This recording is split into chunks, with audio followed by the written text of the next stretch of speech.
Today we're going to talk about how to write a welcome email sequence that converts. So, first of all, what is the welcome sequence? Well, if you have a lead magnet, and you should, or a freebie, lead magnet is the same as a freebie, free offer that you give out in exchange for somebody's email address, and you're building your email list because you are a responsible entrepreneur and you know that is the most permanent, lasting way you have access to your contacts, right? Everything else is pretty unpredictable. Okay, so you have this lead magnet, you need to deliver it often with an email, but sometimes it just is a pop-up that they can download from. And after that, you want a welcome email sequence to let people into your community, your realm. And that is what the welcome sequence is for. You may also have a nurture sequence, or you should have a nurture sequence after your welcome sequence. Your welcome sequence is going to just basically deliver your lead magnet, remind people about it, and introduce them a little bit to you. Whereas your nurture sequence is going to be more emails, probably more like 5 to 7 or 9 emails, that continues to build the know, like, and trust factor, giving more value to your readers, and then asking them to jump on a free call or consultation with you. So there are different people use the terms differently and can be used a little bit looser. But at any rate, your welcome and your nurture sequence can be a combination together. I just want to give you the basic concepts and definitions to start with. So the big takeaway from this section is that this is a process. You might hear about warm leads, cold leads. It is true that in most cases, you're not going to just come into the market, throw something out there and sell it. And I'm guilty of having this mindset because I was in marketing and I'm thinking, I just have to get it out there and people will come. Well, that's not the case. It's a process. And the good news is that we have this kind of lined out for you and ready to help you. We're ready to help you with the process and make it as simple as possible. It's very important to be keyed in on your ideal client and the offer, your elevator pitch that you're offering, in order for all of this to work together and convert. So ultimately, your welcome sequence is going to deliver, remind, introduce. And I'll say a little bit more about the end call to action to get on a call at the end, but let's focus on the welcome sequence for now. So when you're delivering your lead magnet, you're just simply delivering the email magnet, being thankful and congratulatory. In your next email, you want to start to build that trust factor and let them know you understand life gets busy. Did you have a chance to read or consume this lead magnet yet? And then you want to add a piece of other content like valuable tip or something like that to let them know you're here along the way, not just a blip in this space in this very moment. The thing you want to keep in mind is this A to Z and A to B transformation and mini transformation. So when you're trying to be there along the way, you literally need to figure out what that way is. If you have busy moms as your target audience, as your ideal client, and you need to know a lot more about that, but I'm not going to get into that training today. But we're just saying she's a busy mom, and ultimately she needs a health overhaul, and that's what your program offers. A to Z is what your program will offer her. What is the first thing she needs? It might just be a couple weeks of recipes to get started. It could just be one healthy snack. So meet her where she is. Your A to B is that first step that she needs to take to go through A to Z with you. So your welcome sequence a little bit of A to B and maybe even C. Your nurture sequence going to be those steps like C through F or G or H. It's the next few steps that you want to feed along the way, different tips to get through those steps. And you're not going to give everything away because you've still got the whole rest of the alphabet to go with her, and that can be your program. But as you build these know, like, and trust factors with your email sequence, she's going to warm up and go from being a cold lead to a warm lead and then be ready to buy, rather than expecting somebody out of the blue to buy a program with you. You probably don't do that. Somebody else is also not going to do that in most cases. Okay, so let's try to put this into a written example. Let's say you're targeting a busy mom and my lead magnet is 14 healthy meals your family will love. Okay, so my first email is just simply delivering it. Congratulations on downloading this ebook and taking the first steps to creating healthy meals your family will love.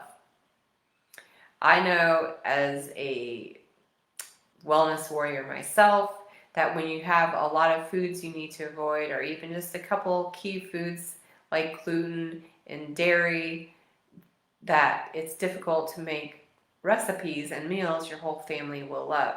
So this ebook is going to, one, take the stress out of figuring out the healthy meals, and two, bond your family because your kids are going to actually love the meals. And actually, three, it will encourage them to eat healthier because it actually tastes good too. That can be your first email as an example. The second email, when you're reminding them, you can say, hey, and you want to use the first name, have you had a chance to review your 14 healthy meals your family will love yet, and been able to shop for the groceries on my list yet? If not, I understand. I know you're very busy as a mom. Here's the link again so you can take a look and get started this weekend. And in the meantime, here's a quick healthy snack swap that I'd like to share with you that you can easily do today. And then name that snack swap, or even show a really super quick recipe that she literally can do today that the kids are going to love. The third email can be confronting an objection. For example, what is one lie about around eating healthier? It's that eating healthier is an acquired taste and it doesn't taste as good. One or both of those. It doesn't taste as good.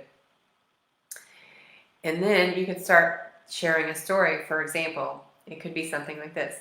When my kids were younger, we used to read this book called The 2-Bite Club. And though people think eating healthier tastes bad or doesn't taste as good, that is a lie. The truth is, eating healthier, you get used to what you eat and you end up liking what you get used to. So, while the 2-Bite Club theory was good to get kids to try new foods, it says to always try 2 bites.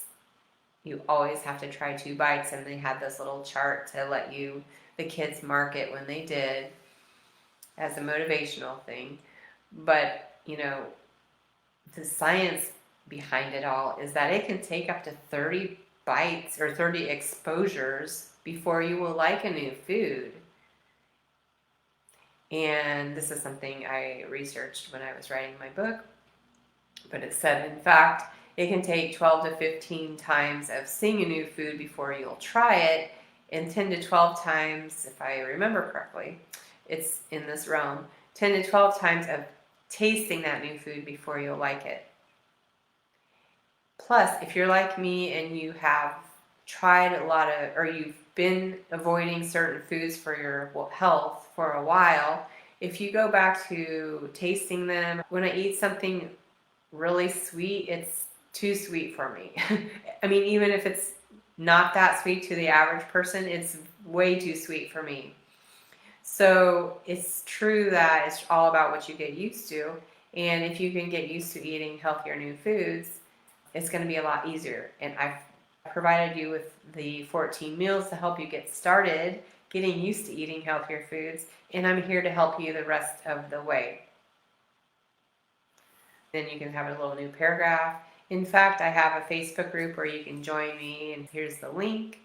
Or if you don't have a Facebook group, you can show them a blog or some other piece of content that is super helpful and easy. You know your mom, what's the best format that she wants to receive your materials in? Is it a book written? If you have 14 recipes, you're certainly going to want something to refer to. But if it's a quick swap, you might just have a quick audio training or a quick video that she can watch while she's in the parking lot picking up the kids. Okay, so that is an example of a very simple, quick welcome sequence. As you continue writing the next sequence or the nurture sequence, you're going to keep down the road and offer the next C, D, E, F, G steps along her path. And these offers can just be simple information, a little bit of tips here and there. It can be a link to your blog post, a link to a different training or a video that you've done, another quick recipe. It can be various links. And then eventually, later in the emails, maybe after she's received a total of 7 emails, I'm just estimating, it doesn't have to be exactly 7, you can eventually feel like she's warmed up to you and offer her to learn more with a call, learn more about your program through a free discovery call. Now you want to be very clear that the discovery call is going to inform her about working with you rather than being a free session. So you want to be true to your words here and say maybe you're going to offer her 2 or 3 free tips in the discovery session. Don't be afraid to say that. That would be a lovely gift to give her. But be very clear, if you are looking for ways to make this a more permanent, long-term thing for your family, I'm here to help you, and let's talk. And then you invite her to that call. In between all those, you're still building know, like, and trust through the various sources that you're sharing. Also, I didn't mention this, but it's also very important to tell her a little bit more about you and your story and why you're doing what you do, so she feels more that you're more relatable to her and she can grasp that you are a good person for her to work with. For example, if I'm reading emails from somebody and I'm not really sure that they know mold illness, I'm going to not work with that person. I'm going to be looking for someone that starts talking about all the things to do with mold illness specifically rather than just general health, right? So that's why it's important to share pieces of your story as you go, not being cocky and self-centered, but in a way that shows your readers that you are genuinely equipped and experienced enough to help. If you haven't already signed up on my email list, then you should do that, because you're going to get a lot more great examples of email copy that you can tweak and run with. But if you want help tailoring your email sequence and making sure it's very strategic and on point, delivering what your ideal client is looking for, then I can certainly help you do that. It's so awesome to help my clients and they can see that it all comes together finally, instead of feeling so scattered and not sure what to talk about in each one. We do it very methodically, and my clients are very happy to have that clarity when we're done. So let's write some emails that actually convert. Sign up for a session with me and we'll talk about how we can work together. Have a blessed rest of your day, you all, and I'll see you next time.